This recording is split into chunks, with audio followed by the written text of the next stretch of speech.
The headline for electric cars. The environment. EVs don't have exhaust pipes, so they don't pump out carbon dioxide or pollutants as you drive. More EVs mean cleaner air in our cities, a win for everyone. That's why electric cars are gaining popularity fast. Car companies are investing billions in new electric models, seeing where the future is headed. Some ask, isn't electricity sometimes made from polluting sources? True, but the grid is getting cleaner every year.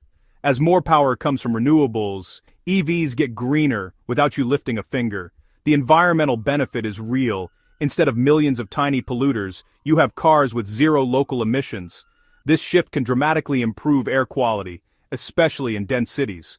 Pollution becomes centralized, easier to manage, and eventually, to eliminate.